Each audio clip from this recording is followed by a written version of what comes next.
Welcome to Cosmic Crash Course with Janessa Davis and Benjamin Cullen.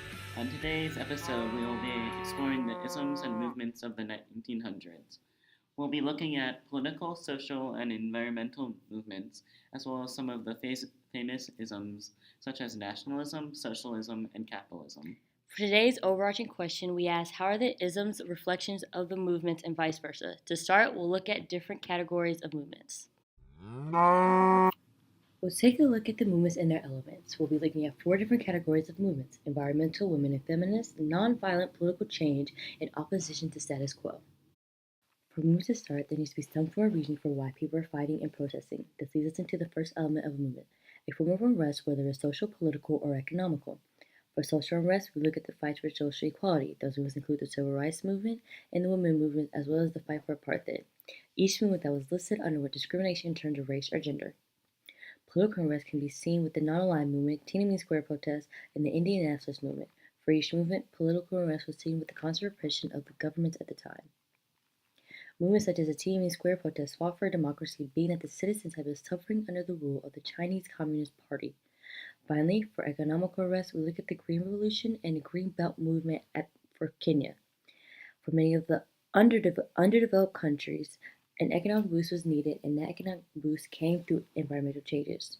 With unrest, people were able to create the spark needed for a movement. From there, we move into the second element of a movement. The second element of a movement is protests and demonstrations, and this element is seen in some movements, however not all. In the non-violent political change movements and the women's movements, protests were commonly used. Let's take a look at the women's suffrage movement in the United States, second wave feminism, and finally protests during the civil rights movement. Being that women were U.S. citizens as well, women across the country began to fight for the right for women to vote, something that had been constantly denied in a patriarchal society. To make sure their voice was heard, women protested during the parade of the inauguration of Woodrow Wilson. They picketed outside the White House on different occasions and throughout many major cities in New York. During the suffrage movement, when secular feminism came in the middle and late 1900s, women continuously protested within the streets and protested during major nationwide events. For example, the bra burning during the Miss America pageant in 1968. Similar protests are seen during the Civil Rights Movement. The most popular during the Civil Rights Movement was the March on Washington, in which Martin Luther King Jr. gave his famous I Have a Dream speech. Along with marches, such as Selma March, there were other forms of protest: sit-ins, bus boycotts, and freedom rides. Protests and demonstrations helped spread the message of the different movements, not just within their countries, but worldwide. Signs, speeches, and physical representations all play a vital role in the success of a movement. The third element of a movement is a figurehead. Having a figurehead allows the followers to have an actual person that they can look up to, and the figurehead or figureheads is often seen as the face of the movement. For figureheads, we would take a look at the Green Belt movement in Kenya and the Indian nationalist movement. First, we take a look at the Green Belt movement in Kenya. The Green Belt movement in Kenya started due to their streams drying up, food supply being less secure, and having to take longer walks to get firewood for fuel and fencing. The face of the movement, Professor Wangari Maathai, noticed the connection between political, economic, and environmental circumstances as the leaders were abusing their natural resources, which led to environmental struggles and later economical problems within Kenya. With the realizations of Professor Maathai, he became the face of the movement as well as the person to discover the change that was needed. When we look at the Indian nationalist movement, we take a look at the famed Gandhi. The fight of the Indian nationalist movement was to free the Indian people from British rule. As Gandhi became the leader of the Indian Nationalist Congress, the working class in India and those living in poverty had someone to look up to when it came to fighting the discrimination that had lasted for decades. Gandhi's calming and peaceful presence acted as an example for the discriminated who were looking for the proper way to fight back. Now we look at the final elements of movements. The final element of a movement is some form of change, be it political, social, or economic. Change plays such an impactful role, being that it is the hidden reason for the fight. For this element, we look at the outcomes of movements during that time. Starting with the environmental movements, we look at the Green Revolution and Green Belt movement in Kenya. Throughout the Green Revolution, many technological advancements occurred in the agricultural field. Those included chemical fertilizers and controlled water supplies. Implementing new technologies allowed for stronger economies worldwide. In Kenya, there were many environmental problems, but by implementing the Green Belt movement, Kenya was able to revive its environment, strengthen its economy, and end government corruption. Next, we look at the women movements. For the women's movements, many different laws and amendments were put in place. Those include the 19th Amendment, which granted women the right to vote, the Civil Rights Act of 1964, which prohibited discrimination in employment on the basis of gender, the Equal Rights Amendment being passed, and finally the approval of the birth control pill. All those outcomes were monumental in the advancement of women's rights. We're looking at the nonviolent political change movements. We look at the Indian nationalist movement, the civil rights movement, the fight for apartheid, and the Tiananmen Square protest. While talking about the accomplishments of the Indian nationalist movement, there was a successful outcome of expelling the British out of India and them gaining their independence. The success that came from the civil rights movement was the Civil Rights Act of 1964, which ended segregation in public places and banned discrimination on the basis of race, color, religion, sex, or national origin, and the Voting Rights Act of 1965, which overcame the barriers at the state and local levels that prohibited blacks from work. While the last three mentioned had successful results, the Tiananmen Square protests, the fight for democracy and more political and economic reforms, did not have the same outcome. As the movement spread, the Chinese government finally cracked down and put an end to the protests. Finally, we look at the success of a movement that brought developing countries together, the non-aligned movement. After gaining their independence from nations that colonized them, they came together to form a union that supported each other politically and economically. The purpose was to join in support of national self-determination against all forms of colonialism and imperialism. With the formation of NAM, developing countries were able to sustain themselves and each other without the interference of global superpowers. That concludes our segment on movements. Now we will switch over to our thought bubble to talk about Nelson Mandela and the anti-apartheid movement in depth. Prison, Nelson Mandela helped end apartheid in South Africa and became his country's first democratically elected president. In South Africa's Cape Province on July 18, 1918, Nelson Mandela joined the African National Congress Youth League in 1942 and directed acts of civil disobedience against the South African government. Nelson Mandela was an ardent opponent of apartheid. He came from this tradition where police killed 69 and wounded 180 unarmed protesters. Mandela became more militant. 3 years later, Mandela and 10 others were sentenced to life in prison for sabotage and conspiracy to overthrow the government. During his incarceration, Mandela gained international attention. On June 11, 1988, in celebration of his birth of all time, It's because the anti-apartheid movement in America and around 1990, South African President de Klerk released Mandela from prison. 3 years later, both men were awarded the Nobel Peace Prize for their work in ending apartheid. On May 10, 1994, at the age of 77, Mandela was elected president. There never was one like him, and there probably never will be. And once he got his career going to not only liberating the South African people. Cows, cows, cows. What about the cows? I mean, really. We call this cosmic crash course and we are not even going to use them once. Just look at all the ideas they have about our movements in society. Let's see what these cows have to say about environmentalism. This is nothing like what I said. They said nothing about the technological advancements during the Green Revolution. What other topics are there on here? We need more time on our video. Ooh, this looks interesting. That gives me an idea. We should talk about the 3 C's. Capitalism, communism, and cowism. Cowism is definitely not one of our topics. That was the last 2 units. Fine, we'll just do socialism. That works better anyway.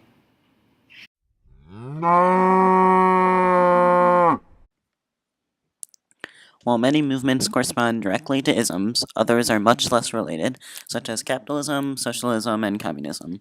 When talking about these 3, there's a very simple way to remember how they differ. In capitalism, people don't share, but purchase or rent everything for money. Socialism and communism are similar in that they attempt to have everything shared, but only in socialism is everything actually shared, if too much. While communism is a false representation of socialism, where people share, but most of their possessions are just owned by the government.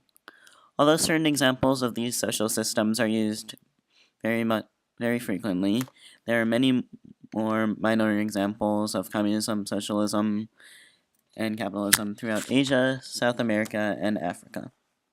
Communism has been present since the 1940s, most notably in China, but it failed to truly expand out of Asia and Russia. This is in contrast to socialism, which has been present in many countries in both Africa and Latin America since the 1950s. Capitalism, while viewed as the best method in many places due to its higher success rate, has not been in many more countries than socialism, being very prevalent in Latin America and parts of Asia. In the Soviet Union, one of the most repressive economic plans was called the 5-year plan, even though there have been like a dozen of these since the 1920s, with some being more effective than others. This first one was an attempt to boost the heavy industry in the Soviet Union in order to bolster their military and catch up to the leading industrial Western countries and Japan. While it was largely successful in its goals, the plan also caused many unstated effects, both good and bad. They modernized farming, replacing peasant labor with new industrial machines and raising the efficiency of crop harvest. However, this focus on industry and the nation harmed both the people by reducing consumer goods and forcing hard laborers, and was inefficient in its creation of tools and buildings, especially since they were weak. The 5-year plan was able to boost the industry in the way that Stalin wanted, but it was not able to do so without harming the people as well. The New Deal, created by Franklin D. Roosevelt, was meant to solve the many economic crises plaguing the United States. It attempted to do so by ending the bank failures and increasing government spending on local-sized projects. Some of the agencies and acts created by this include the Farm Security Administration, the National Industrial Revolution Act of 1933, and the Social Security Administration.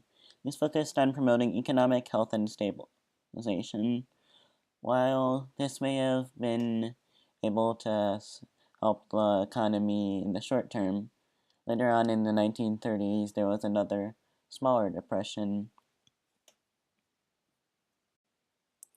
National unity and philosophy were prioritized under Jawaharlal Nehru, with his goal being to modernize the newly formed nation of India. His attempt to unite India included the addition of socialism and parliamentary democracy, so that the people could show their diversity and not feel excluded. He also believed that the road to change both the economy and in modernization was through the industrialization of the country, with his first goal being small-scale industrial industry in the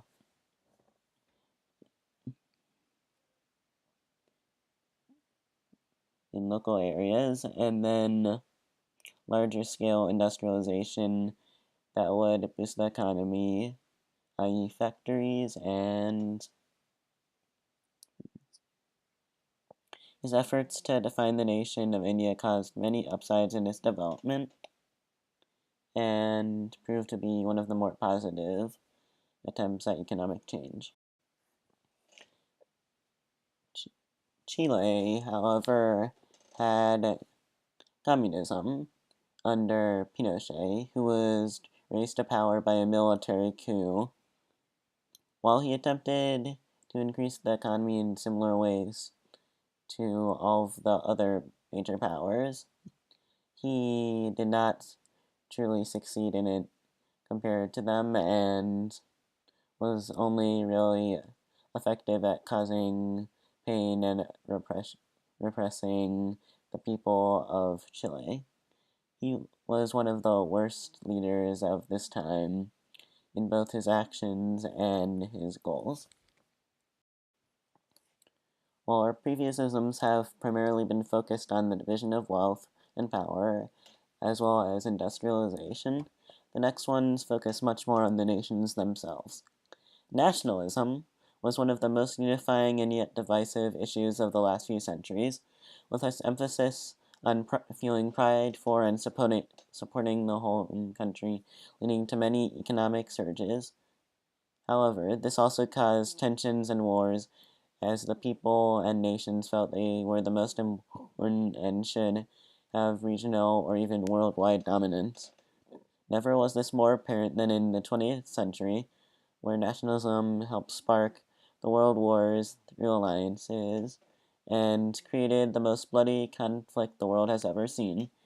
In both France and Britain, or England, or whatever you want to call it, a sense of national unity and pride allowed for them to continue the war effort. While nationalism brought about many improvements on the countries that used it, it also brought about the rise of fascism. Fascism is characterized by a dictatorship who was brought to power by an increase of hypernationalism, which uses its power to control all aspects of the country as much as possible. The first fascist nations happened during World War II, being Italy and Germany. Italy was first, with Benito Mussolini leading it as a dictator, and then followed by Adolf Hitler as the eventual Führer of Germany. Fascism was the most oppressive form of government seen during this time, with many murders and disappearances being carried out in plain view of the world, but with no one to stop it. Fascism combined many of the worst attributes of different types of governments, such as the power of a dictator with national support for his reign and the belief that his actions were right and he should have total control. While the economic impact of the isms was generally positive, the impacts on the population were varied based on the levels of repression and government control over the market.